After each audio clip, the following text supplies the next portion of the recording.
I'm excited about reconnecting with you today, and that's exactly what I want to talk to you about is connection. A couple of Sundays ago, I brought a message about connecting in our relationships.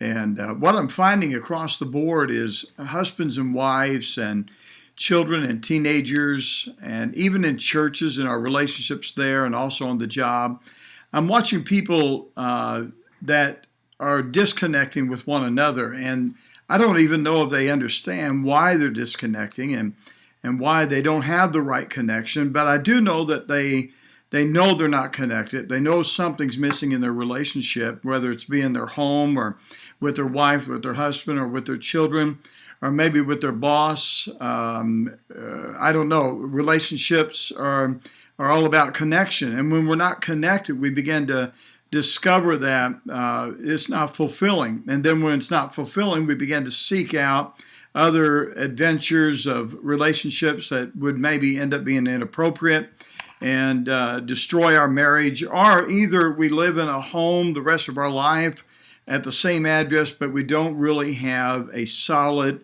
marriage or a loving, abiding relationship with our wife, our husband, or with our children. And I don't know about you, but I want to end this life of mine, as I've always said for years, I want to end up sitting on the front porch with my kids, my wife, my grandkids, my great-grandkids, all around me, all of us loving one another.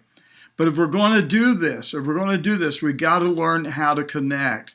And Paul tells us in the scriptures that if we're going to connect, we're going to have to put on vows of mercy and kindness and humbleness and meekness and long-suffering. We're going to have to learn how to forbear, he says, with one another and forgive one another.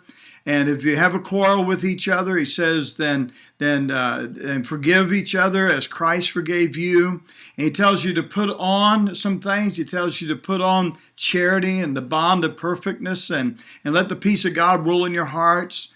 And this is what I find in relationships all the time is people are not, there's no patience, there's no long suffering, and it's all about being selfish. Really, it is. It's the reason why we have so many conflicts in our marriage is we're selfish.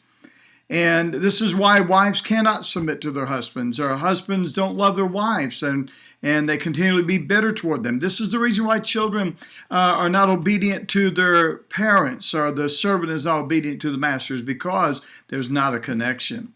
And I want to encourage you today is that you would take on the challenge of connecting with those whom God's put in your life. And the first way that you're going to do that is connect with Jesus Christ. Get a time with Him where you connect with Him and He connects with you, and you and the Spirit of God through the Word of God and prayer get connected and take that connection into your home and take that connection into your relationship with those whom God has placed around you. I'm talking about all of us need to connect with God so that we can connect properly with one another.